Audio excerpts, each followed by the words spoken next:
Ladies and gentlemen, boys and girls, lax rats alike, welcome back to another episode of the Crease Dive. Today is Thursday, April 6th, and Brendan O'Neill is not a bust because the Duke Blue Devils are now the number one team in the nation after knocking off Virginia. I'm Jordy from Barstool, and with me, as always, we've got my good friend and yours. We've got Dukes in the lab. Dukes, how we feeling, brother? It's been another pretty chaotic week in the world of college lacrosse. Yeah, it has been. Um, don't I don't know who the best team in the country is. I don't know if Maryland's good. I saw people saying Maryland shouldn't be in the tournament. I was saying that they were locked to be in the Final Four.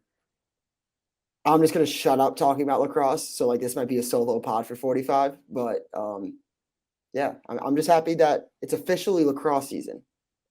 From reports, it's officially now lacrosse season because college basketball is over. Yep, the shooty hoops is done. So congrats to UConn for that. UConn has never won a men's lacrosse national championship before, so hard to really call them champs. Hosted. But yeah, that is true. So all right, I guess they're doing better than a lot of programs out there. Yeah, dude, it's so I don't. It's the one time where I'm actually glad that I don't want a vote for the top 20. Never been what this has been about. But sometimes I would like to have one just so I can tell people that I have one. This past week was definitely one of those moments where I'm glad that I don't have one because I have no idea what to do with the majority of these teams. And there was a hot minute during Saturday afternoon that I was really worried that it was just going to devolve into pure chaos and anarchy because, you look back 2 weeks ago, we're all arguing who should be number one. Should it be Virginia? Should it be Maryland? Should it be Notre Dame? And then last week rolls around. Maryland loses to Michigan. Virginia gets worked by Duke, and score was maybe a little tight, but looked like Duke was in control of that one from the get go. And then there was a brief moment there in JMA at the JMA Dome where Notre Dame kind of on the ropes a little bit Never. against Syracuse. Then the fourth quarter happened, and I think they went on like a 9-0 run. And then Syracuse, see you later. Thanks for coming out. But there was like a brief moment where those two teams had already lost, and Notre Dame was losing to Syracuse, and I was like, "What the hell are we gonna do?" Yeah, I mean, you might have thought that Notre Dame was in trouble, but like anybody, we had Deemer class on later in the episode. Very good interview. You guys love it. But like, uh, guys like me and Deemer, we always knew it was Notre Dame by 10 plus, even though they didn't win by 10 plus. It was a shellacking in the fourth quarter. Did you ever Yeah. think it wasn't going to be a blowout? Yes, just because of the famous Duke smush, the Yeah, patented Duke dude. smush. It's been a few rough weeks and it's been like to the point where it almost feels personal because it's not like you've had bad takes that like kind of like linger I don't out even there help for a his little zone. bit and get proven later, but it's literally like you have a take and then 48 hours later it just gets thrown right back in your face. So like just because of your take where you were just so high on Pat Cav owning the dome, I was like, lax guys might be coming for Dukes on this one. So that I I wasn't was watching. totally convinced they were going to pull that out. I was like, I'm not texting until the game's over because like I was like, I just got to see what happens. But that would have been all time. I would have been like, okay, like I like everything. I'll say this hypothetically, if there was a line out there for like, let's say, I think I picked Ohio State on the show last week. Let's just say hypothetically, Penn State. Um, Somebody took Penn State spread. I might have been that guy hypothetically because I was like, I don't know anything. I truly like, I've never been on such a cold streak in my life with takes, and I have some pretty fucking bad takes. Yeah, well, I'll tell you what, it's good though. It's nice to just be I feel like we're in like just a washing machine right now. We're just getting thrown around all over the place. We don't know what's up, we don't know what's down, we don't know what's left, we don't know what's right. I mean, all we do know is that Duke does own Virginia. So again, just to reiterate, we do have Deemer class coming up later on in this episode. We talk a ton about Duke and we do pretty much all of our recap of Duke versus Virginia in that interview. So we won't go through that in this first half of the show. So if you're looking for more Duke versus Virginia recap, that'll be at the end of the show. Don't skip But yeah, though. We'll know if you skip. Don't skip. Keep listening. If we find out that you skip all the way to the end, we will send Billy to your door and he will go berserker on your ass. We will strip you of being a diver.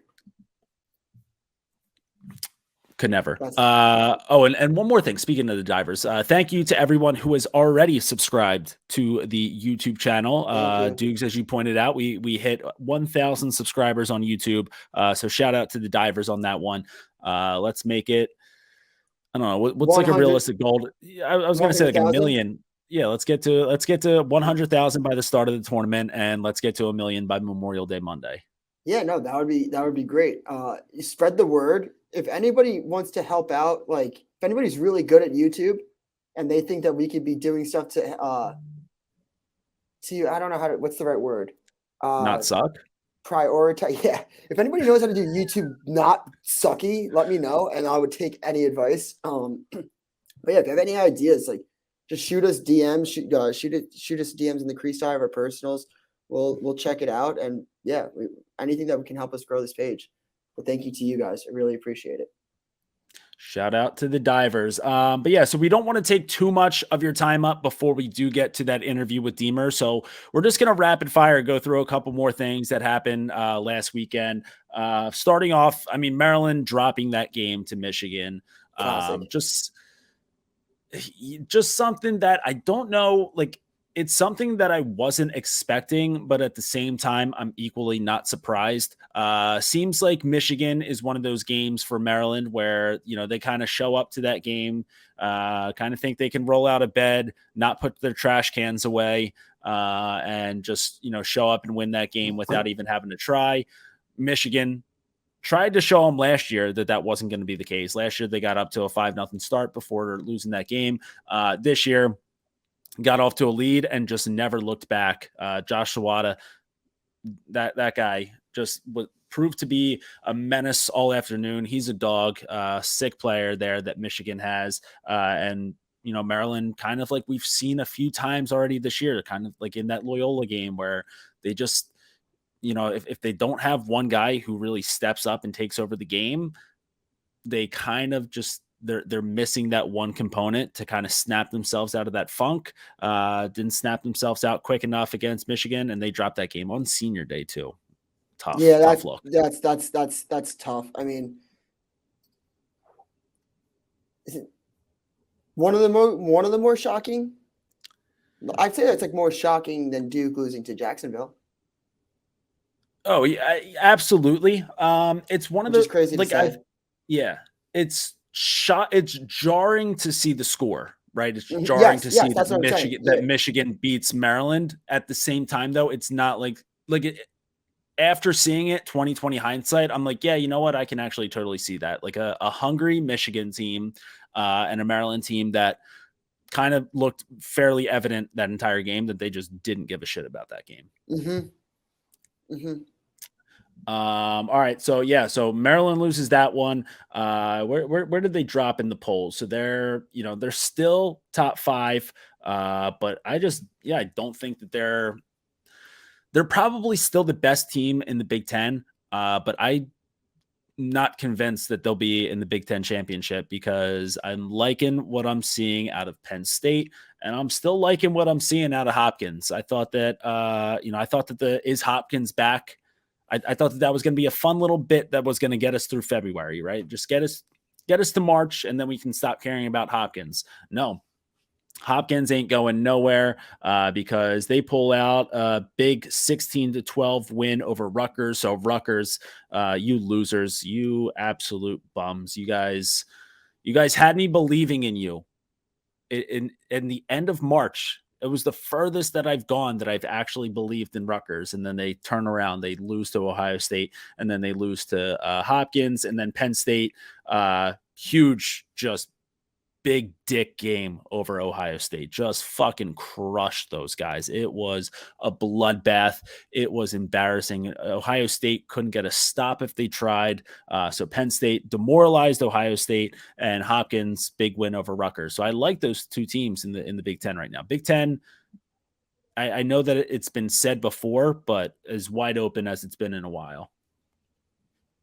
Yeah. I still think it's Maryland by shoulder. I don't know. I just don't trust any of the teams. I don't know. I can't pretend like I'm not gonna sit here and pretend and be like, oh, I think this is gonna be a close race. Oh, I think that Maryland isn't gonna win it. I think Maryland's gonna win the conference. I think that they might like have like obviously have like a slip up two or more, but like when it comes down to it, who's gonna win the Big Ten championship? It's gonna be Maryland, in my opinion. When it when it So comes when it comes time to so shine, it's Maryland. yeah, so I think like on paper, yes, it's Maryland. On paper, it's absolutely Maryland. And if I had to say who's going to win the Big Ten, it's going to be Maryland. But at the same time, like I feel like this is a team that's capable of losing the Big Ten.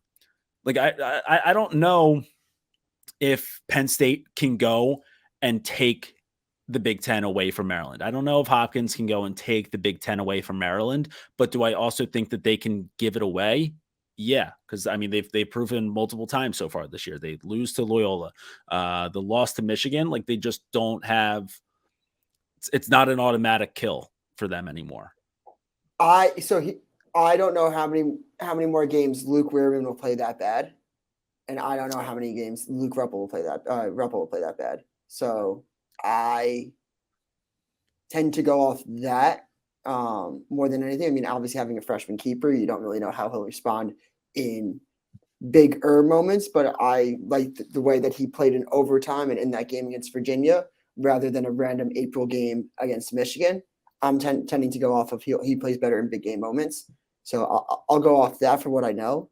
But yeah, of course. I mean, I just think that the whole like there's a legitimate dialogue going on right now. Should Maryland be in the tournament? If you're one of those people that's engaging in that dialogue, touch some grass, go for a run, get some fresh air, get out of your mom's basement. There's no fucking world in which Maryland shouldn't be in the tournament. Yeah, I totally agree with that. But what I will say, like the whole they play better in big game moments, like that's a slippery slope to find yourself going down because there's like Well, the cliche where like listen, like good teams rise up to play to the ability of their opponent. Great teams just fucking take care of business all the damn time. It doesn't matter who they're playing, where they just take care of. So that like what I'm saying right now no, it makes is that sense. Maryland is a good team. And if they're playing against a really good team, like a really good opponent, they're going to rise up to that occasion. If they're not a great team, this Maryland team is not a great team. They're good. They're not great. And good teams can lose to other good teams or maybe not so good teams. Consistent. I don't think this Maryland team's consistent, but they beat Virginia, who I think is great. So I'm gonna hold. And then and also they went to overtime with Notre Dame, who I think is great. So I'm gonna hold. I don't think they're like. I think okay. I'll say this. I don't think they're as good as last year.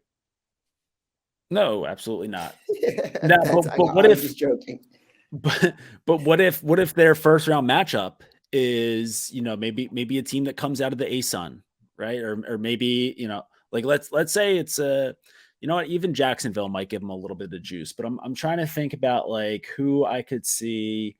I don't know, like if they end up with like a Delaware, and I know that Delaware knocked off Georgetown last year, so maybe they'd, be a little bit fearful of that. But if they have to go up against a mid-major program, like a program that just doesn't bring a lot of juice to that locker room as far as like a rivalry goes, they might not get up for that first. So I would put them on first round exit upset alert, depending on who it is, unless like Yeah, I gotta unless see the. unless the committee like gives them like like Yeah, UNC or something like that. I'm not in love with any of the. I'm not. I mean, St. Joe's, I still think can get the juice.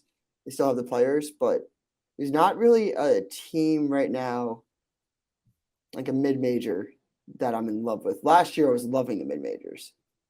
Last year, I thought it was as deep as the field could get. I thought there was going to be upset central, which games were close, but I don't know. I gotta wait for.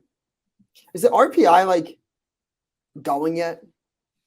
Yeah, yeah. I'm Like, I'm sure. yeah, I just anytime I have to look at numbers that have like decimal points, I'm just like I can't follow what's going on here, There's bro. no decimal So points, which is good for me because for I'm with you no, on that. No, no, but you want to hear this is Princeton's 24, Jacksonville 22, Utah 21. yeah, Utah a big 18-15 win over Jacksonville last weekend, which again, Jacksonville, just you guys are right there. You guys Remember who you get the guys are. wins. You guys get the wins that you need. You know, you get a win against Duke. Trying to think about who else. Maybe that's their only like big win, but like you get that win against Duke. All you have to do is just take care of business the rest of the year. Just don't lose a game to Utah, and you're just a lock for the tournament. But then Mhm. they lose those random games. Yeah, I don't know. Good, not great, Maryland. You still think that Notre Dame is a great team, and I think that they've also remembered that they were a great team in that fourth quarter against Syracuse. Though there was one bit of controversy in that game. So roll back. Was it in the fourth quarter? It might have been in the very end of the third. I forget exactly when it happened, but Syracuse looked like they were going to be on their way to taking a 2-goal lead in that game. Liam Entman stops the ball. It looks like right before the goal line. Stick goes into the back of the net with the ball in it. A lot of people saying that should be a goal. A lot of guys who know the rule book saying, no, that's not a goal because the goalie was in possession of it. Either way, no goal called on the field, and then Notre Dame goes on just a 9-0 run to put the clamps on that game and send Syracuse home with a loss. So Notre Dame, things got dicey there for a minute, but Dukes, you've already mentioned you had no doubt in that one. Yeah, I had no doubt. I What don't about the know. goal though?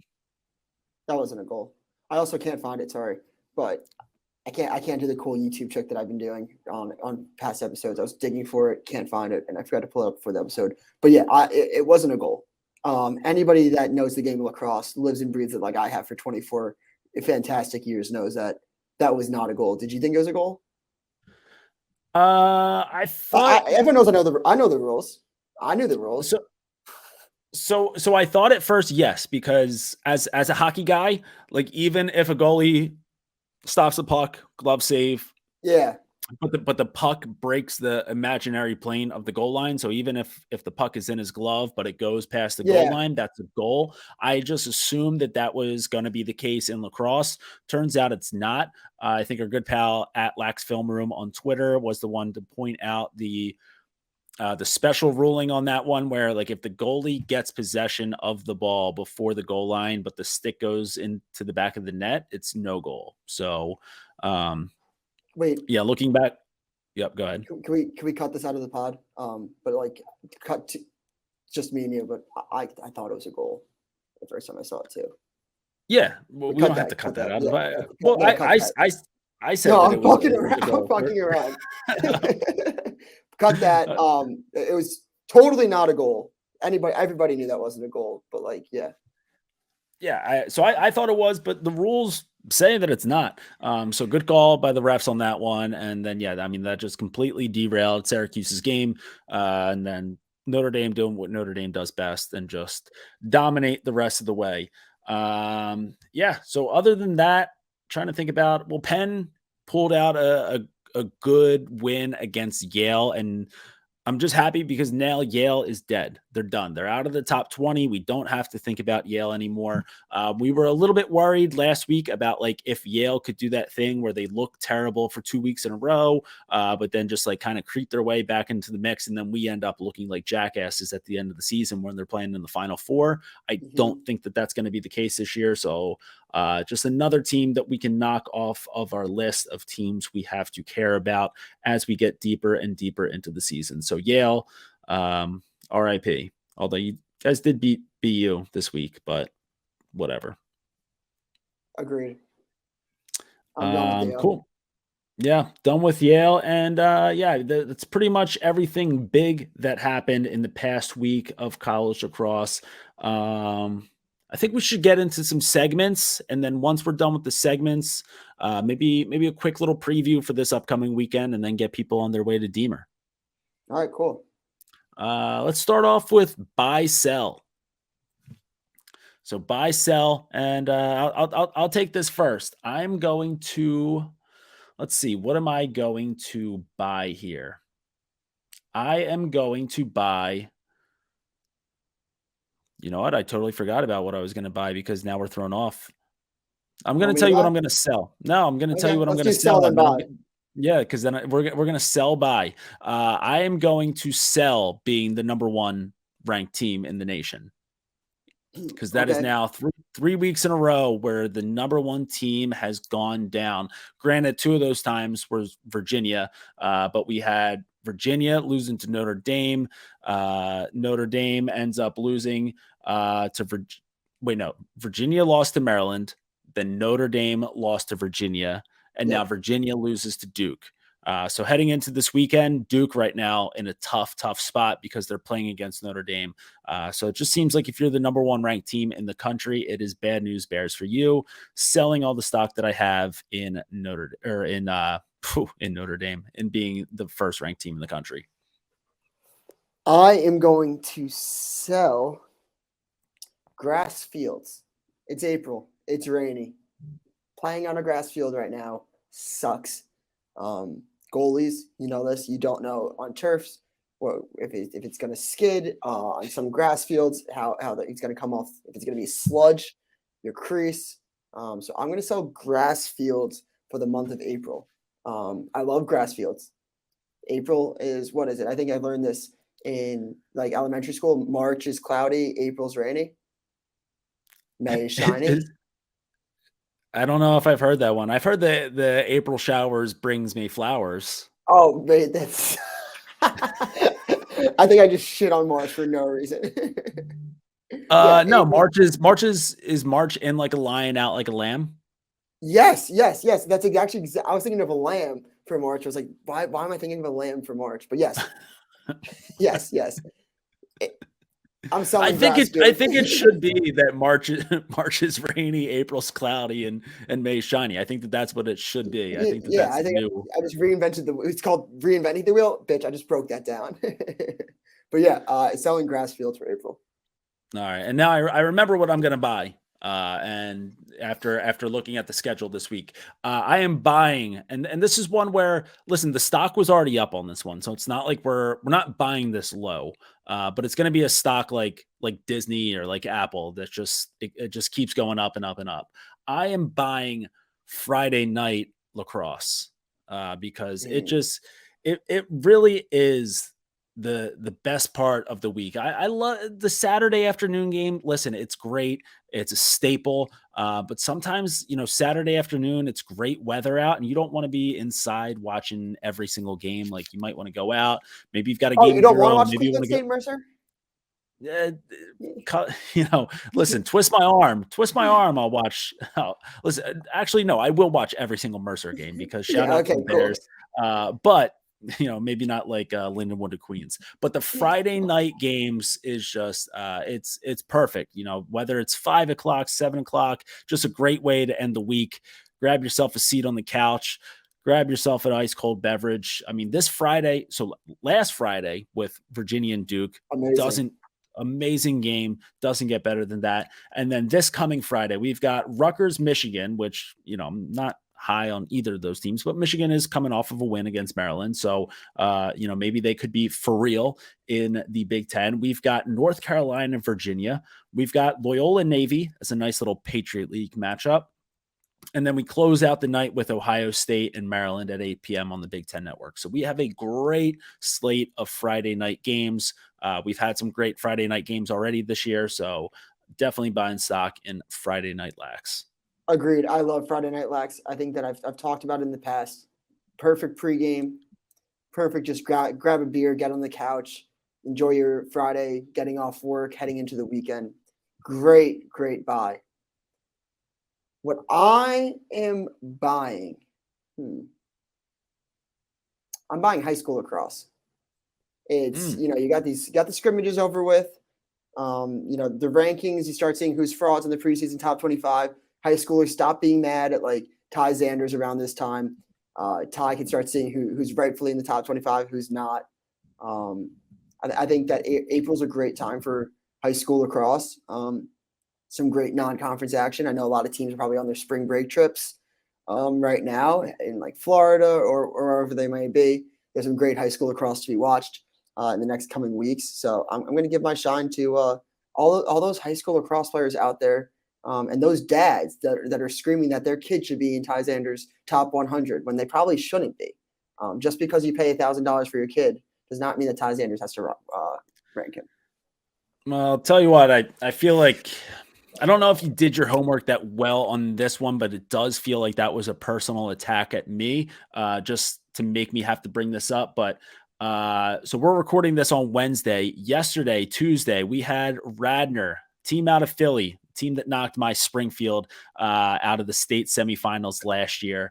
Radnor travel up to Garden City. So, the best public school team in Philly playing against one of the best public school teams out of Long Island. Garden City comes away with a big 7-6 win over Radnor. So, wow, we only won by one. Wait, listen, you run that game back. Radnor wins that one 9 out of 10 I don't know. times. I think that Garden City and Radnor played a couple times now. I'm not sure if Radnor ever got a dub, but hey, cute little program they got over there. Motherfucker. We lost to Radnor 3 times last year. There is few things that I think is funnier than the on this pod than our Long Island Philly discourse. It's actually hilarious. Yeah. I don't. This is like separating the pod, but I was talking to somebody about best places for high school lacrosse, and somebody just like over the weekend, I forget who exactly it was telling me it's Baltimore, and I was buzzing. I had a few high noons. I was buzzing. And I was just like, are you fucking kidding me? Like, Baltimore's not even close to the hotbed. I was defending Philly. Like, it was almost like he was like, it's definitely not Long Island. And I was like, all right, if it's not Long Island, then it's Philly. The Philly blood is in me. I mean, anyone can go check the scores from this year. Philly absolutely waxed Baltimore and DC in the private school scene. But yeah, so good win for Garden City on that one. So I'd set the line of Garden City versus Springfield at I'll go Garden City minus 2.5. Yeah. All right. So that was buy, sell.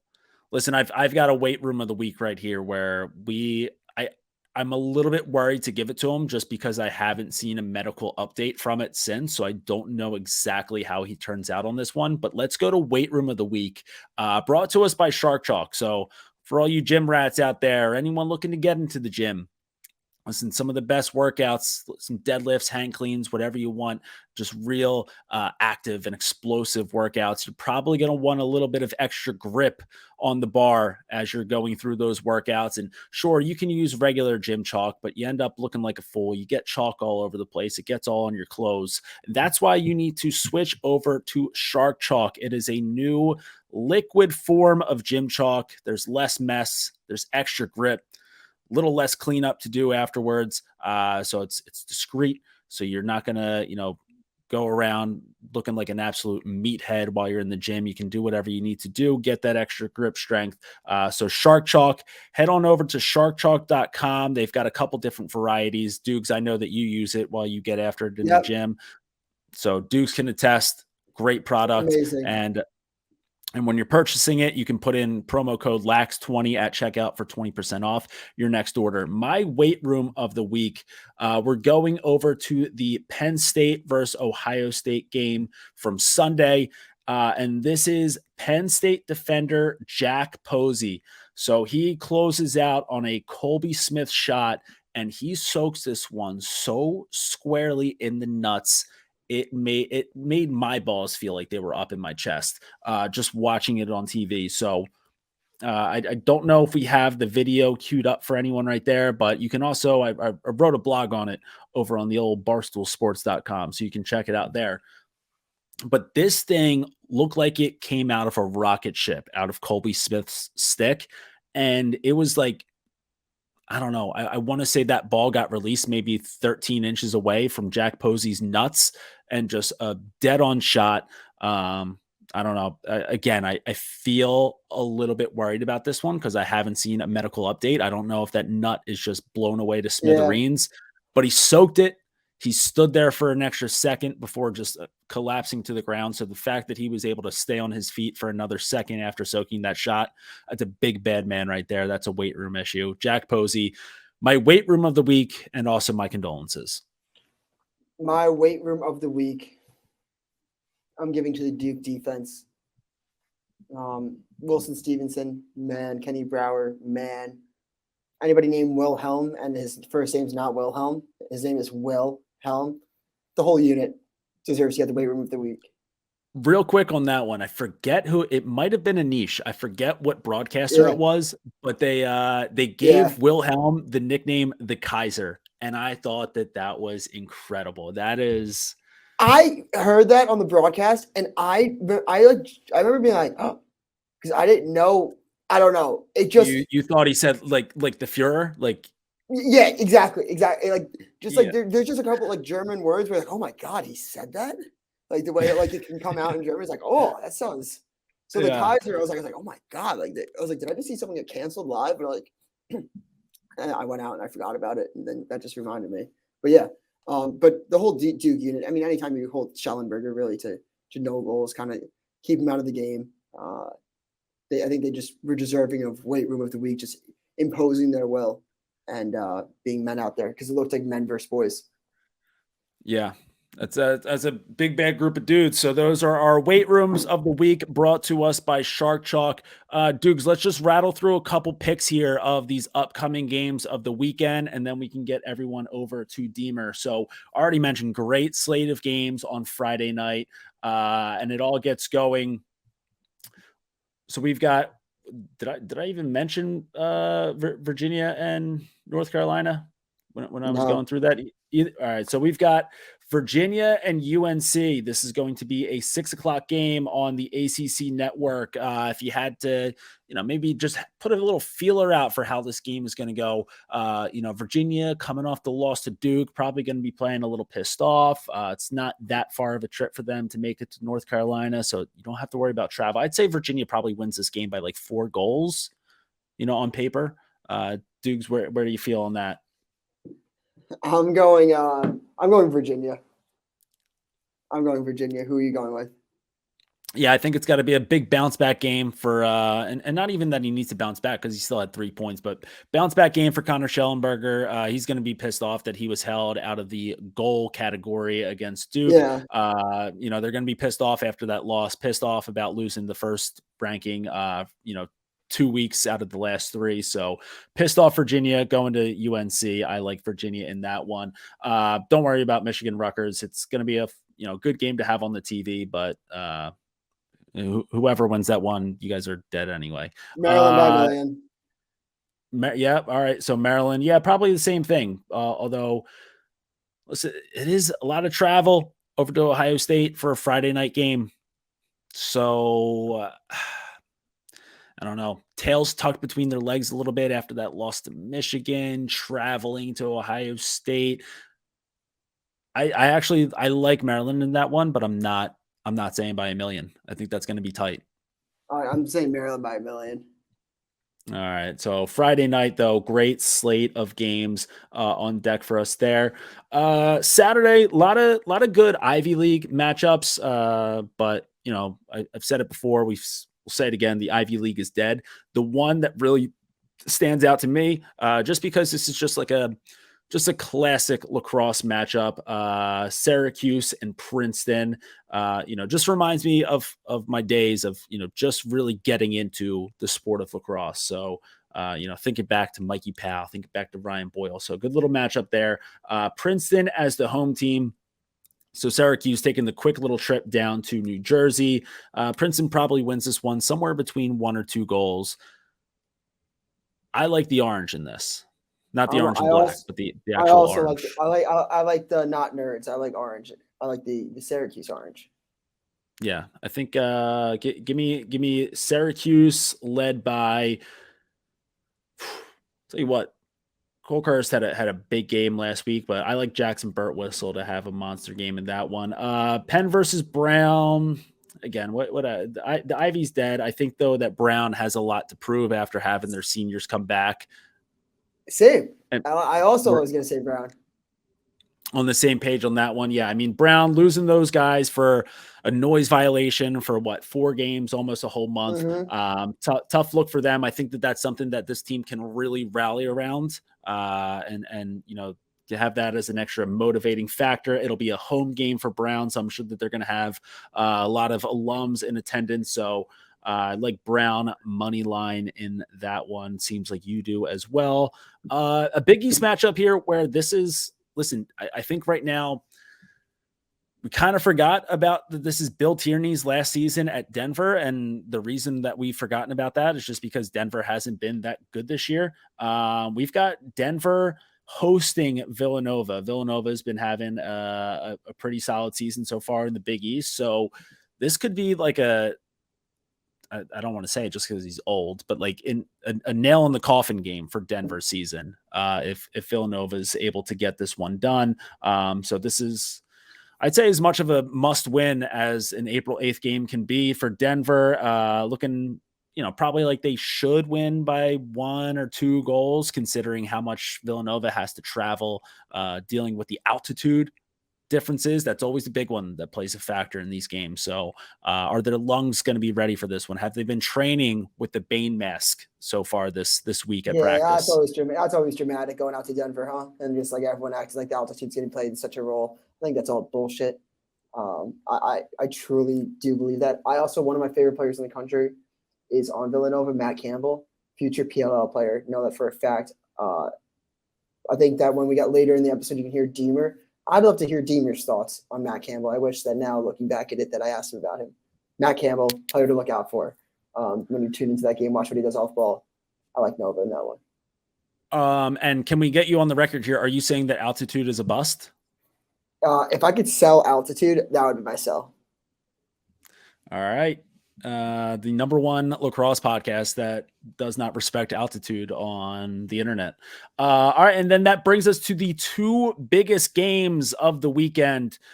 We've got Duke and Notre Dame. So Duke traveling to South Bend, Notre Dame coming off the win against Syracuse, Duke coming off of a huge win against Virginia. They are playing their first game as the number 1 ranked team in the country. This game will be on ESPNU at 4 p.m. Listen, I don't know.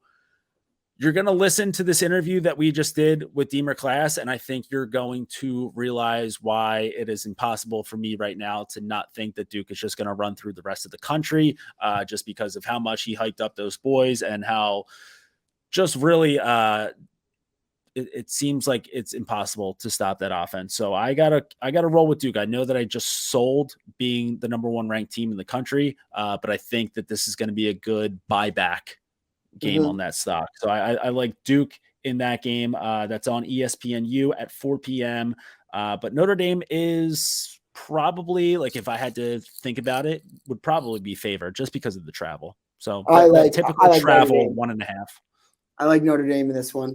I think that like there's just like 3-wheel circuit with like the ACC where Notre Dame beats Duke, Virginia beats Notre Dame, Duke beats Virginia, but like it's all one endless cycle. So maybe the ACC it is a copycat league after all, and so maybe the ACC saw what the Ivy League did last year, where they had a whole bunch of really good teams in out of conference play, and then they all just beat the shit out of each other in conference play. So then that way they all get into the tournament. So exactly. copycat league, ACC is the new Ivy League. Makes sense. Could get the job done. And then, so yeah, Duke Notre Dame could easily be, if there was a tournament and an ACC championship matchup. Following that at 7 p.m. on the Big Ten Network, one that I think is going to be the Big Ten championship preview. We've got Hopkins taking the trip over to Happy Valley to play against Penn State. So Hopkins coming off of that win against Rutgers. Penn State just got done demoralizing Ohio State. Again, had to put a number on it, probably around that 1.5 range that so many of these games are at this weekend. Just goes to show you we've got a really good weekend of college lacrosse coming up here. Dukes, your thoughts on Hopkins and Penn State? Fuck me. Hopkins is back. Hop is back. I don't think so, though. I think that Penn State's. I like them to win a few more faceoffs here. I think that this offense right now, they're getting a lot of contributions from a lot of different players. Home game for them. I love that stadium a lot. I know that obviously, Hopkins has a. I think whoever would be the home game or the home team in this one would come away with the win because I like both of those atmospheres. I like Penn State to win this one and keep cruising their way up to the top 5 in the country. And then no games for Easter Sunday. Also, if just gonna quick plug myself before we cut out of here, but if anyone is in the Philly area and you want to watch a lot of lacrosse, but you want a good meal to eat while you're watching that lacrosse, if you want to get some barbecue in your belly, I will be having a Meat Sweats barbecue pop up at Urban Saloon in the Fairmount section of Philadelphia this Saturday from noon to sell out. So if you're in the area, come by, get some brisket, get some ribs, watch some lax. Have a great Saturday. Fuck. Next time if you do another one in the future, I'll be there. I can't All right, we'll make Saturday, that but happen. I'll be at the next one. Or That sounds maybe, awesome. maybe we'll do it, and I'll go and I'll do the tailgate for the next Radnor versus Garden City game. Oh, And then, we can cook something up literally and figuratively on the back burner. We'll talk in the Percy's. all right. Well, while we figure out those details, how about you guys head on over and listen to our interview with Deemer Class, former Duke midfielder, current stud. All right. And we are lucky enough to be joined now by this is a guy, he is a 2-time national champion. He's a 3-time All-American, just one of the biggest, baddest dudes to come out of that Duke midfield in quite some time. And he's also the founder of First Class Lacrosse. So if you're not following this guy on social, you're doing yourself a disservice. We have Deemer Class on the line. Deemer, what a time to be a part of that Duke alumni program right now. You've got to be buzzing right now with how the boys are playing. How's everything going right now? Yeah, guys, appreciate you having me on. It's definitely exciting. Big bounce back year from last year, but it's awesome to see the guys out there. They look like they're having fun playing, which was something that I think we always prided ourselves on. And they look like they're playing loose, and I'm excited. We got some big games down the stretch coming up, and looks like to be another great NCAA lacrosse season. First off, I just want to talk about, I guess, this Duke team. Funny enough, I said that this might be the most talented Duke team that I've ever seen. And then they did me dirty and lost to Jacksonville the day after I said that. So it's like the classic Dukes mush right there. But does this team have anything, or do they have the makeup of any of the other national championship teams that you were a part of? And what similarities and differences do you see? Yeah, I definitely think they do. I think they have experience. I think they've got some key guys that are back for their 5th years. I think they got some offensive players. Obviously some name guys, but guys that are really coming up through the program that are really starting to mesh. And I think you see that even with McAdory and O'Neal. They have a history together. From back from high school and growing up playing club. So I think that stuff can't go unnoticed because I do think it really matters in terms of off the field. I think, when I think about even my sophomore year with, guys like Jordan Wolf and Christian Walsh, there was guys that were really selfless, that really just wanted to win more than anything. And I think, when you have that in some of your best players, I think there's always going to be hope when you have that kind of talent. And I think, some of Duke's best players have that mentality and they're constantly making the right plays. And I think that is really evident right now with the style of offense they're playing, but also just guys between the lines and the way guys are doing their jobs on the defensive end. And I don't think the defense gets enough credit right now, Agreed. especially, after, how they, I would say limited the UVA offense, right? You're not going to shut them down completely, but there's definitely a lot to analyze and break down with the different units, and it's exciting. Yeah, I would definitely agree. the defenses, and I feel like this is probably a good place to go with this conversation because I feel like we're going to talk a lot about the offense, especially, you being an offensive minded guy, me rarely ever wanting to talk about the defensive side of the ball because I hate it. So maybe we can give these guys some of their credit right now. But like you look at a guy like Kenny Brower, who, back to back weeks, he was matched up against Levi Anderson, who is a dog for St. Joe's, held him. I want to say he held him pointless. I don't know if he I think even it was got an pointless. That was assist. that game. Yeah. Yeah, and we're going to talk about that too because I see that you've been making it out to a lot of games, so seems like very involved with this program. But so he held Levi Anderson to 0 points in that game. 6 days later, has to turn around and face Connor Schellenberger, dog, holds him to 0 goals, still had 3 assists, but you're never going to stop Schellenberger from at least getting a couple of those. So it holds both of those guys without a goal.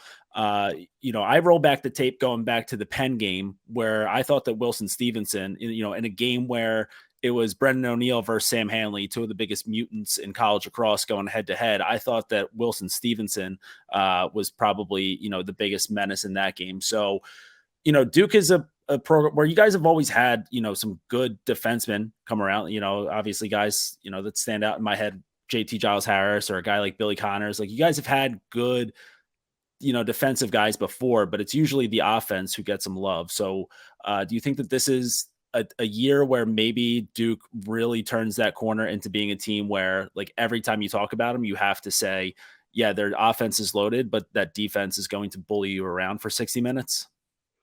Yeah, I definitely think so. And for my 4 years of college, Ron Caputo was the offensive coordinator. And then I don't remember if it was the year right after I left or 2 years after, but he switched over to the defensive side. And I think really since that's happened, he's done an incredible job helping develop some of the big time athletes that Duke has always brought in, on that side of the field. But you look at Cade Van Raphorst, you look at JT Giles Harris. I think those guys, really developed, under his watch. And, I think, we've always kind of prided ourselves in a development mindset. I think the Duke in February to Duke in May thing kind of caught legs after some early losses. And again, I always say like we weren't trying to lose those games, but there's just certainly a bigger term picture, but we had to go through a lot of growth, right? Early in the season. And so, I think Caputo's done a great job on the defensive side. You've got, again, big time athletes in Brower, Stevenson, Tyler Carpenter is a smaller guy, but super quick. And the thing that sticks out to me about the defense too is their handles. All these guys handle the ball so well. They're poised in the clear. You even saw like Frizzoli, as a pole, like catch that bouncer off the turf and then fire it in on the UVA 10 man, which I thought was a backbreaking goal. And so, I think again, these guys can cover, but they get the ball off the ground. They've got good sticks, and they can match feet, so again, to hold, I think last year Schellenberger was 0 for 7 shooting against Brower. And then this year to hold them to no shots, certainly look, they play again in 2 weeks. Kerwin's going to come back with a lot of different schemes to get him going more and maybe change up some looks. But to hold him shotless. And I think the 3 assists were honestly on man up goals. I thought they got a lot of different extra man opportunities. So I think the defense is a huge part of it. And I also think too, like, for young players out there, like watch the rope unit, watch freshmen like Aiden McGuire, who's tough as nails, getting out there, taking big runs. Sophomore Jack Gray, big time athlete. He was a big time recruit. And again, kind of like guys like Will Hawes and Dave Lawson, Jake Trapuka in the program, like starting as D mids, and then maybe they stay there and they just are too valuable there, or they flip back to the offensive side. So I think they're deep. I think they can run with you, and they're certainly not afraid to match up with any kind of speed in the country. Yeah, when you were going off the short stick D middies, one that came to mind, Garrett Ledman. He was playing D midi last year. Steps up, has like 3 goals or something against Virginia. Is probably one of the best midfielders right now for them. Absolute stud. So just like the development that they have, Duke over the past, like to have an offensive player come into the program, have them switch over to the defensive side, buy into that, testament to the program, obviously. But yeah, and then the Schellenberger, there, I feel like the whole game plan was, all right, we'll have Cormier beat us, but we're not going to have Connor Schellenberger beat us. And I thought that was smart. I'm not sure if they switched over because I was tuning in and out of the game, but for a majority of the game, they had a shorty on Cormier. And I'm not sure if they ever went away from that. I think that was certainly the plan, and he responded great. Like I think Tiffany commented that he was really pleased with how Cormier stepped up and won some one-on-one matchups. So, again, like, Dixon had 4 goals, Cormier had 6, but I also think as well, like, it's not always just about the points, but it's about like how you score the goals and how you get people involved in the flow, and, teams feed off of that. So like when their guys are, when Schellenberger runs up the field and then dishes one to Dixon cutting on the back pipe, like that gets the team going. And that's like, allows teams to settle in.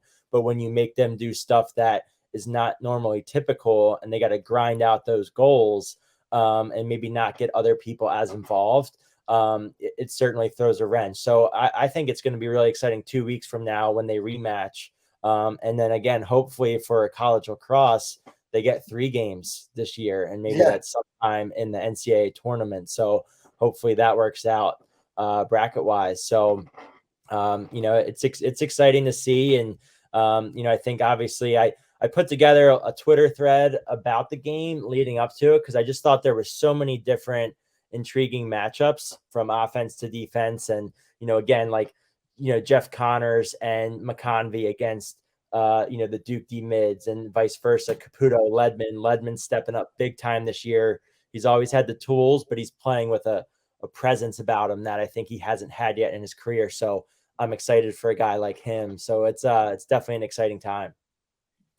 I would say that just like visually, aesthetically, like Garrett Ledman is one of the most intimidating players in college lacrosse right now. Just the size, the hair, the eye black, like just everything about him seems like, if he's running down the field on you, like you're thinking to yourself, like, shit, like I'm about to get just ran through right here. He'll snap his stick in half as he scores goals. So yeah, what a great season from him. What a crazy journey he's been on in his time there.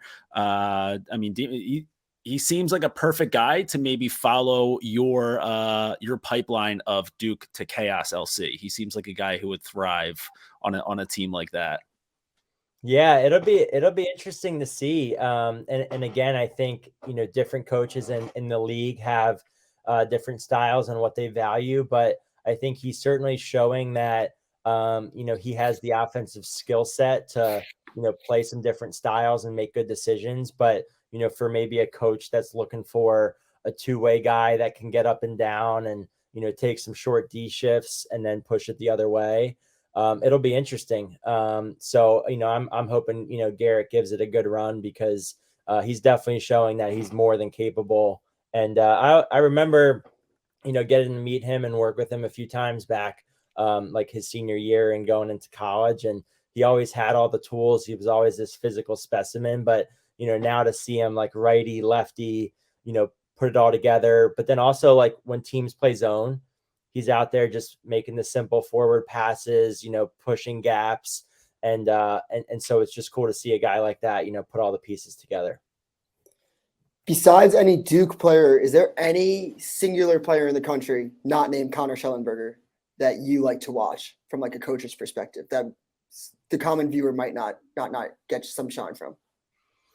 Wow, that's a great question. Good job, Dukes. I think in general, I always appreciate, guys that stir the drink on offense, and not just from a dodging perspective. So, we've already talked about Xander Dixon. I think he's definitely one of them, but, Jake Taylor for Notre Dame is one that I'm excited to watch more as he comes back from injury. I think the Kavanaughs are electric, but then having a guy like him who, can really, finish off ball. He knows how to move to different spots. And so, I'm always encouraging players that I coach to like, look how these guys move, look how they follow into space, look how they time their cuts. And that's part of the game that I really appreciate. So a guy like that, is definitely one that comes to mind. But it's interesting. Like there's so much skill in the game right now. There's a ton of talent all over. Like I'd have to honestly I'd have to go through like team by team and like pick a guy or two because there are a lot. Garrett Degnan is another one that I feel like when he's on for Hopkins, like I just love watching some of his lefty windups and hitches. He can shoot it from deep, so I certainly resonate with that. Yeah, we'll have a little bit of time towards the end of this interview to talk about it later, but I think this is a good time for a little mid-interview plug. Just because, like I mentioned before, if you guys aren't following Deemer on social, you're doing yourself a disservice. So, like, what I love what you've been doing, especially seems like you've really upped it, the content this season. If you head over to First Class Lacrosse on Instagram, I mean, you do a great job of just breaking down a lot of these, they're not little things that these guys are doing, but maybe things that, coaches wouldn't necessarily be able to explain to their players. So, I mean, just going through, some of the stuff that you have up here. I mean, it's just, either breaking down concepts offensively, breaking down dodges, both for the men's and the women's game. Just a lot of really great stuff on there. So that's just a quick little mid-interview plug to if you're not looking at First Class Lacrosse on Instagram. A lot of really great stuff there. Yeah, I think you and Jules, I think, do it the best of breaking down, what guys are doing that make things happen the way that they do, instead of just being like, wow, that was a sick goal, which is, what most of us are just able to see.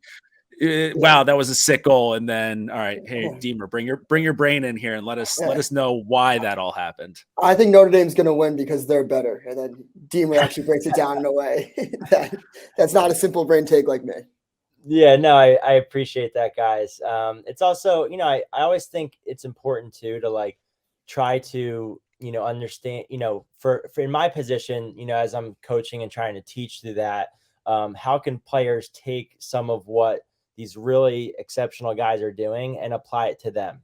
Everyone's different. Like everyone's got different physical capabilities, but just because someone throws a sick fake and it's Brennan O'Neill with his huge windups, it doesn't mean that if you don't have that kind of windup that you still can't use hitches and deceptive shooting to your best of your abilities. And I think I've found it in my game, like the more you watch and observe and study the film, the more sometimes it just comes out in your play, and I think that's the goal, trying to get all that stuff to translate. So it's been exciting building it, and appreciate the support. Yeah, and I mean, I guess, like, especially, well, real just like, especially for coaches though, like, just because it's so easy for a coach to tell a kid like what to do, but like it's a little more difficult to explain like why you're doing it. So I think that's what you're doing a great job of so far. And also, just going off of social media, kids love social media. So having it in the short form, not like a 20-minute video on YouTube, the fact that you can shorten it down and simplify it for like kids or coaches to watch in a short form content, I think is just like very, very important. Yeah, it's funny. It's funny too. Like we're starting to make a big YouTube push now. And Huge. I'm trying to keep exploring, like, because I think we really hit the last 5 or 6 years, like the short form drills, concepts, breakdowns. But then, we've done a couple like in-season shooting workouts, post-practice routines, again, a little longer. And again, just kind of testing the waters, like just like you test it as a player and see what works. How does this fit into what you're doing? We're trying to do that with the content too. So it's been fun to explore. We're trying to make more for coaches right now too, just like Jordy said. Yeah. Well, so just now going back on something that you already brought up, and it's something that I've wanted to talk about this whole interview so far. The Brennan O'Neill, the most demoralizing face dodge in all of lacrosse right now. It is vicious. It is violent. Just seems like something where a lot of guys are going to have to start making these business decisions. And, if you duck out of the way, you're going to look like a fool on a highlight tape. If you try to be a maniac, like maybe like a Mark Lassini type of guy and soak the shot as Brennan O'Neill's winding up, you might end up in the hospital.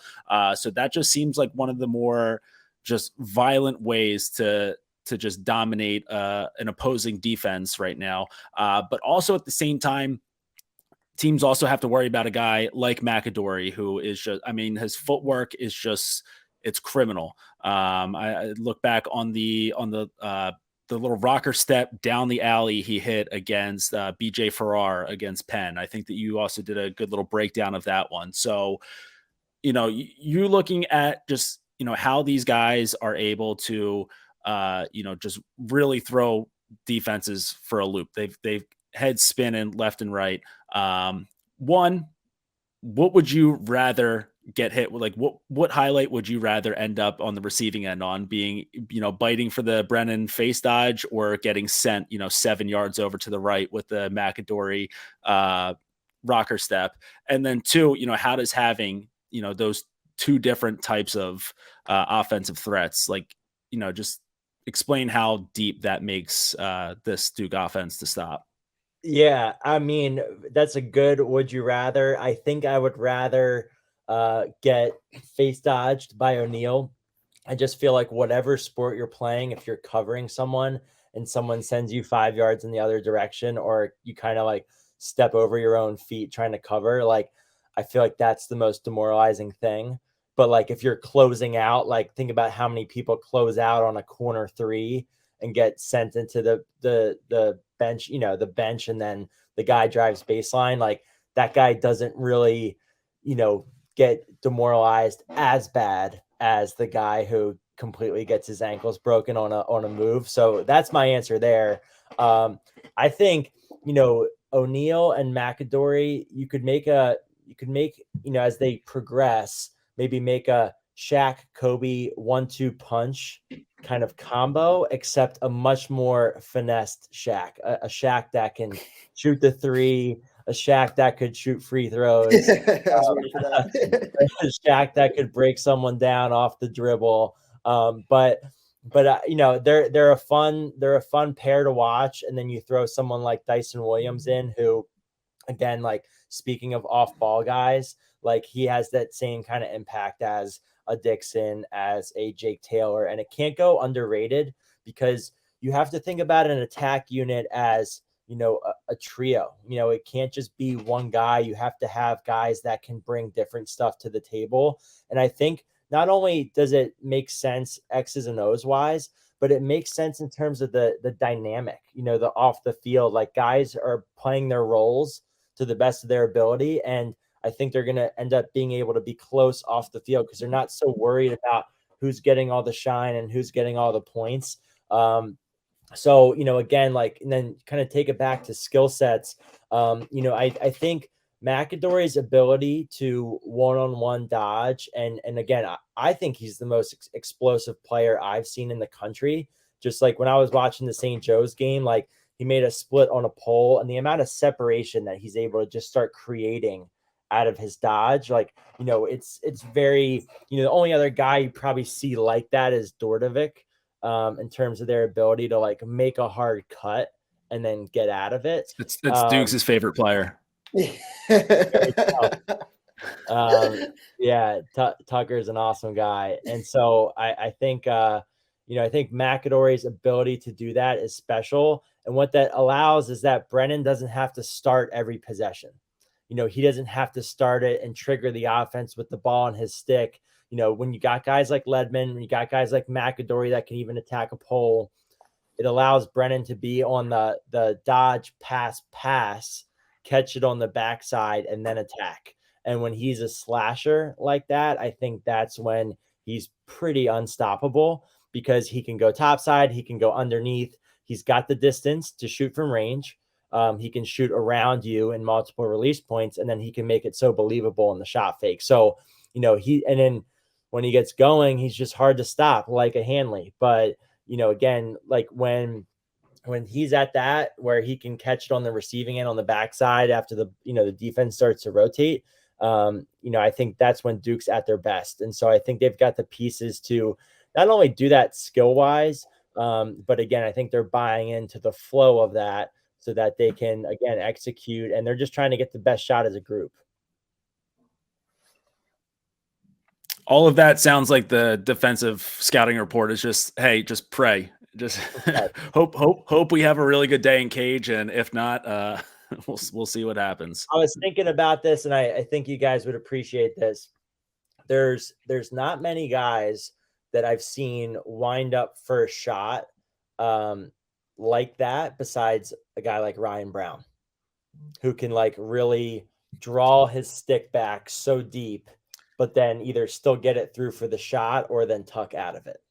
Well, it's so deep, and then also he's just such a mutant where he's so big that it's also so high. So it's like if he lets it go, it's coming over top of the defenseman, probably going into that low corner, turn and rake, or if he is able to get that face dodge off, then we've all seen how that's happened time and time again.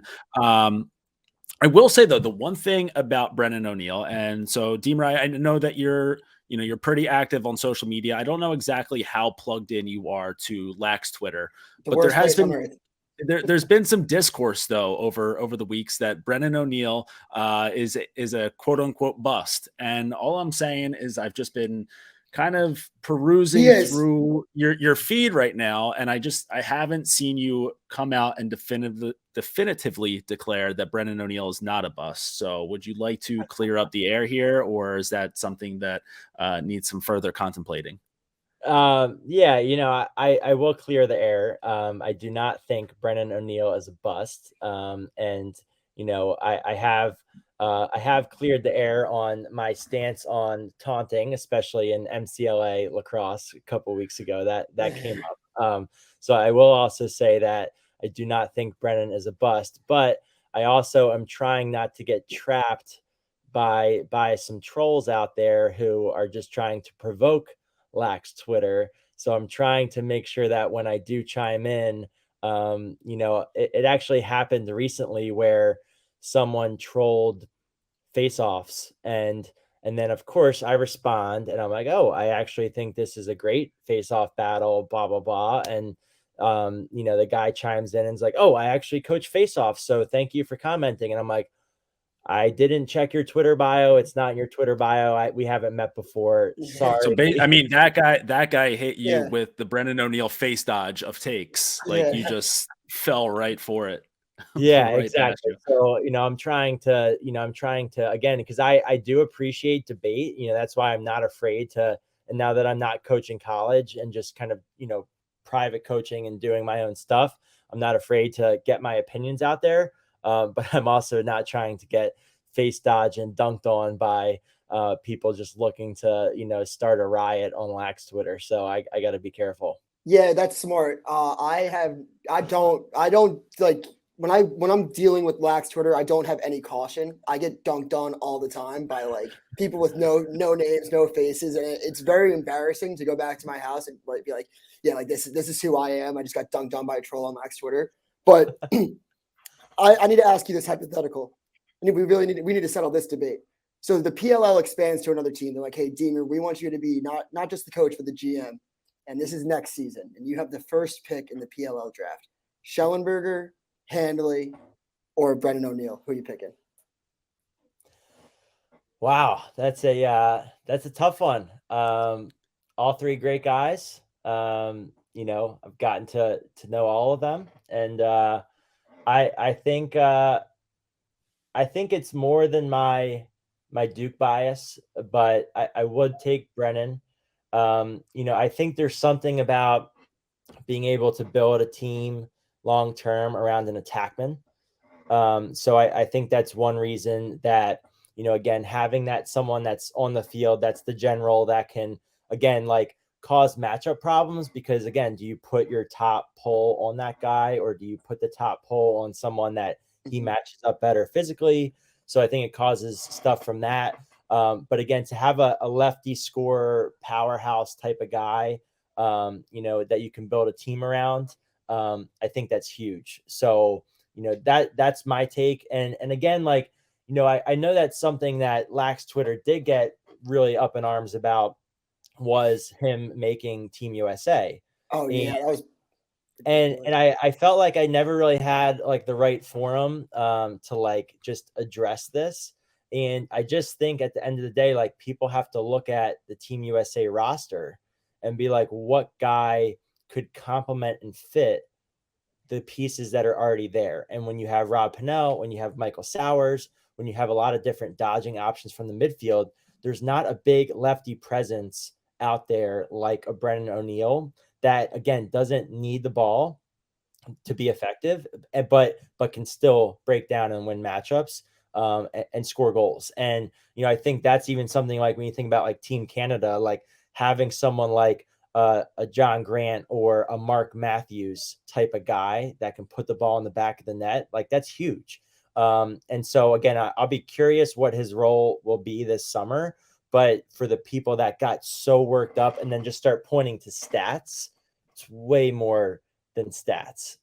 So again, I know that it's kind of not on the internet, not on the internet. kind of the first round, number one overall pick discussion, but also, ties into the Team US debate. So, again, like I said, call me Duke bias. I went there, whatever. I'll own that, but that's my logic. It's a good week to do the Duke bias though, because if you're looking at it just from a Duke Virginia perspective, he kind of could have, and you could make the argument that he ended the debate on Friday. I mean, he has 9 points. Shelley goes 0 goals, 3 assists. So it's not a bad week to have that Duke bias out there. I think me and Jordy had the debate again, revisited it last episode, and I said I'd rather have Brennan over Shelley, but it's a debate. Similar question here. So let's say you're a GM and you need to put together the best drinking team, your favorite Duke alum to go have a couple cold ones with. Wow, that's a great one. I would say Ned Crotty. That's my guy. Talk about because all I see from the few Duke guys that I do follow on, like, a lot of Uncle Ned talk. So is he just is he the uncle of the entire alumni little association there? Yeah, I can't say I'm as on the inside of the Uncle Ned. I think that's a little bit older and a little bit of Rats talk. I was never on the Rats, unfortunately. But just a great dude to hang out with, like, one of the more humble superstars, you'll ever meet. And just fun guy, great energy, loves to dance. So and again, we had a great crew at the St. Joe's game, all hanging out, and so that one comes to mind. I'd say Dave Lawson, another great one. He was a senior when I was a freshman, and we actually have our 10-year championship celebration coming up end of April. So looking forward to catching up with those guys and making the rounds. Yeah, should be able to get a good little crew, hopefully, to Philly for championship weekend as well. Yeah, that'll be huge. That'd be awesome if we could get back there. I feel like the last one that I watched was the 2019 semis when, unfortunately, UVA came back and sealed the deal against Duke and then went on to win it. So would love a little revenge for that one. Yeah, it's crazy when you're looking at the pure domination that Duke has had over Virginia over the years, and it's like that one sticks out as one of Virginia's only wins. Yeah, and talk about one that, again, if you're a guy and like you've lost to a team a lot, but then you won that one and then you won the championship, you're kind of like, you don't really give a shit. Yeah, I mean? No, yeah. And it's like, I think that wasn't it that year that Virginia didn't even have an ACC win or something, and they go on to win the championship. It's like, all right, like take your wins in ACC play. That might have been like the year where they finally got their first one in like a while, because they went those years without getting one. No, did they not? 11 was their last one. And then, when I was there, they definitely had a dip in performance, and they didn't win an ACC game for a while. And then I think 2019, that was definitely like a huge, and I can't remember if Lars got there in 18 or not, or if he got there. He did. He coached Lukovic, I know, for 1 year. Okay.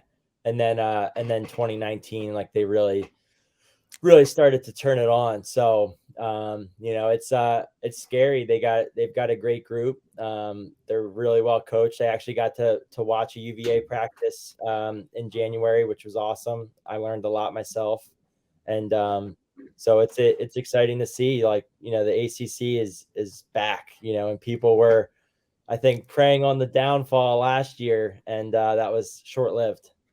All right, I got one more question for you, Deemer. Not a drinking question, but rather, who's the best player that you've ever went up against, pros or college? Someone that you're like, damn, I don't want to face that motherfucker. I'll ask one question. Positionally, like, that I had to actually battle Match. against, or Give me both. Match up, and then like an offensive talent player that. yeah, I would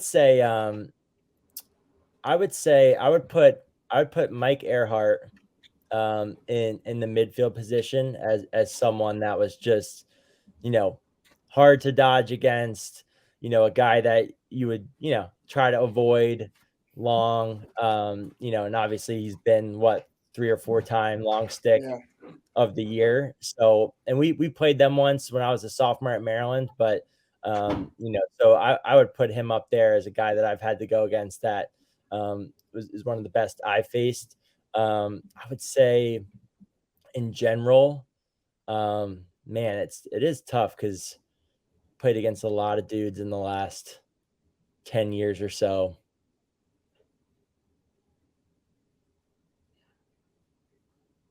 I feel like I would put Pinnell Wow. up there because I feel like, so talented. Like, I remember playing them in 2013 in the semis, like, always a threat that, like, you just thought he was going to make a play.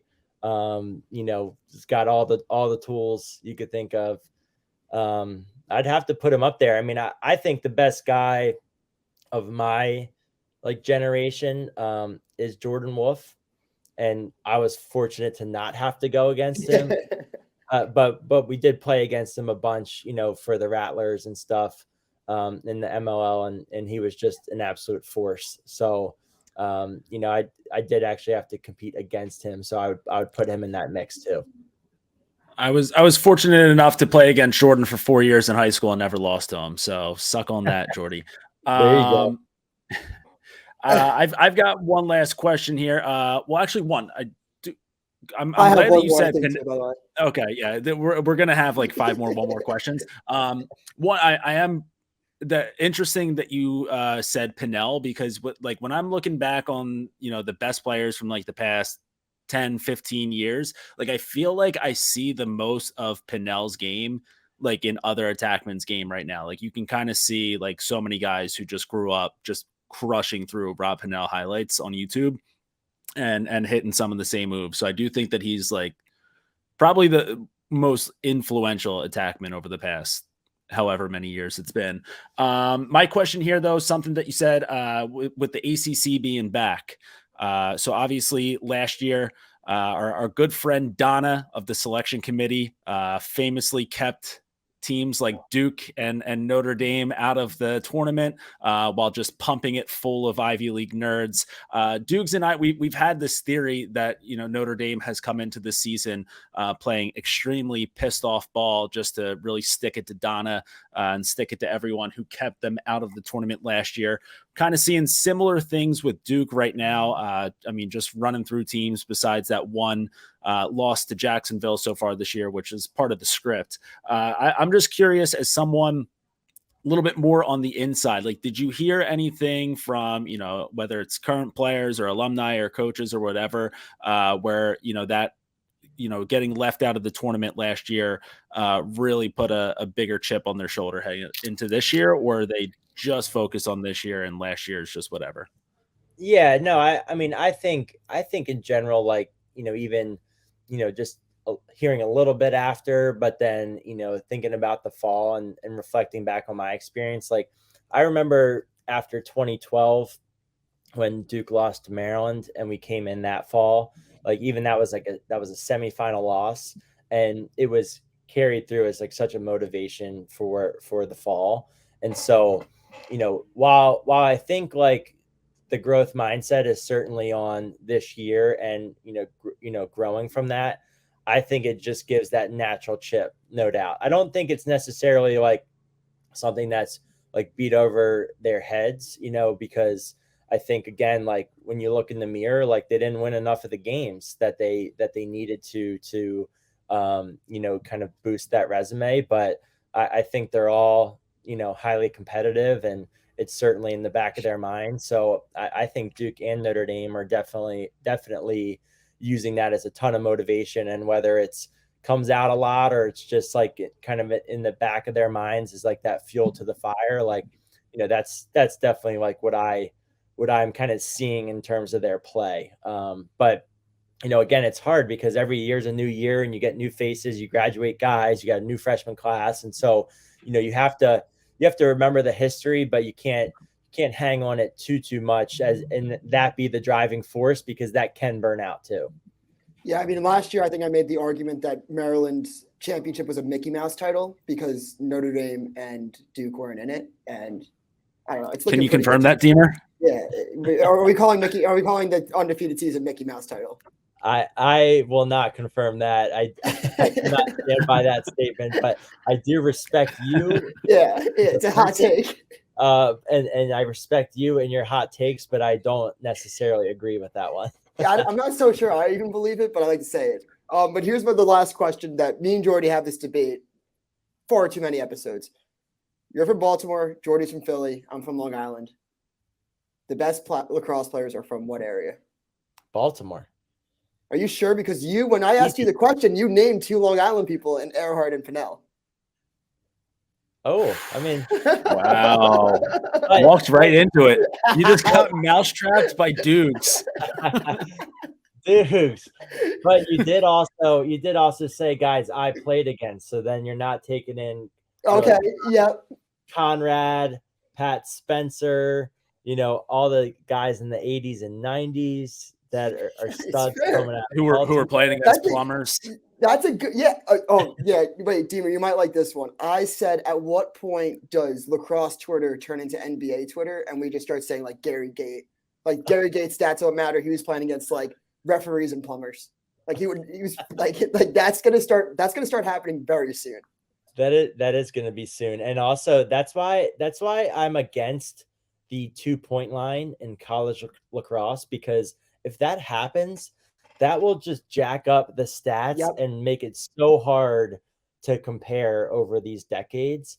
And so, I think you want to be able to hold on to some of these like decade-long comparisons so that you can still compare Gate and Powell and these guys. And, again, it's also hard too because the pool has gotten so much more competitive that a team winning 3 national titles in 4 years, like Princeton and Cuse did or whatever, like, it's just going to be so much harder for that to happen. And the portal, like everything about it, it's interesting. NIL. I do have a solution to that. We can just, because I know that he watches enough lacrosse to do it, we could just have Joe Keegs go through every like Gary Gate game and just like figure out like, all right, like would that have been a 2-pointer? Just go through all the games in history, figure out which one, and then we can just retcon all of their stats and just have them as 2-pointers or not, and then that way it'll be equal. So Joe, you've got a little bit of homework. I expect that to be done by maybe the first round of the tournament. All right, my last question, and I promise that this is the last one, but let's just talk about first class lacrosse a little bit, because you're obviously doing a lot of great stuff on social, but you've got the whole all the training that you do in person as well. So just how can people either get in contact with you or figure out what you're doing, or just kind of understand maybe you offer something that they didn't even know that you had. So we can just talk about first class right now. Yeah, no, appreciate that. Obviously you mentioned the Instagram page at First Class Lacrosse. I would say, at First Class Lax _ on Twitter, and then at Tutu Classy on Twitter. That's where I'm definitely, a little different type of content, and then probably more geared towards the lacrosse fan and coach out there. I don't know how many of my players are actually engaging on Twitter. So I definitely, we're trying to put more content up on that front. At First Class Lax on YouTube, we've done a lot more high school recaps as well and high school highlights. So that's been something new that we've done this spring. And then if you go to our website, First Class Lax, 1st, classlax.com, that's where you can really find out everything we're doing We've got a great youth and middle school summer camp. We run our best in class elite training and recruiting event. So those have been exciting. And then we've got weekly training and then athlete mentorship and consulting, that we do as well. So, we've also done team trainings. We've worked with a lot of different high schools out there, and we're doing more on the team consulting side now too, in terms of some film study and breaking down film for programs. So it's been exciting. We're always trying to balance our time and what we can handle, but I think everything that we've done has just been born out of, it's a growing sport, and people are always looking for an edge, and we're trying to just do our best to keep getting better and sharper on the game, and so that we can help others that might be interested in working with us. Awesome. Well, yeah, make sure you guys check all of that out, and also make sure that you are checking out. I believe what time is it? Is it a 4 o'clock game? I think this Saturday, Duke Later, versus yeah. Notre Dame. Yep. So Duke versus Notre Dame. Yeah, 4 or 3:30, whatever that is. Let's see if maybe Duke can be the first team in a few weeks here to win a game as #1 in the country. And hopefully we get a chance to see you in Philly for the Final Four. So Deemer, thanks for coming on. Always great to have a good brain talk about this team, because there are only so many times that we can just say Brendan O'Neill's a monster. Well, appreciate you guys having me. It was awesome talking shop, and best of luck as you guys keep crushing it with the podcast this spring. Thanks, man. All Really right. Thanks, appreciate brother. taking We'll the time. talk to you. All right, see ya. All right. Thanks again to Deemer for hopping on with us. Again, great interview. Make sure that you are following him on all of his social channels. If you're looking to learn more about the game, or you want to get into coaching, real helpful guy there. Make sure that you're following us on social too. We got to plug ourselves here every once in a while. So on Twitter and Instagram, we are at the Crease Dive there. TikTok at Stool Crease Dive. Make sure you guys are subscribed to us on the Twitter channel. Again, we're trying to get to, what was that, 100,000 before the tournament, and maybe 1 million subscribers by Memorial Day. So if each and every one of you divers out there told, like, 5,000 of your best friends, we could probably get close to there. So just round up those guys, tell them all. And maybe even get a movement like to get under the Barstool umbrella officially. What I've seen a little movement, like get these guys. Did you see that tweet? Yeah. If you have to tag Stool Sales Guy on Twitter to tell him to put us under the official Barstool umbrella, we can't legally tell you that you're not allowed to do that. Yeah, I mean, if there's a huge push by like you want us to be a top 100, look, like you guys made us a top 100 lacrosse podcast. How about we just like fuck around and decide to become a top 50 podcast ever? Like when they're looking through the ranks of like the greatest podcast of all time, it's like Joe Rogan, Part of My Take, Spit and Chicklets, The Crease Dive, Call Her Daddy. Call her daddy. Yeah. Just a couple dudes out here talking shop. Mean girls. Yep. Got, just couple guys who have a dream. Let's make it happen. And in the meantime, we'll be keeping it low to high until the day we die. We out.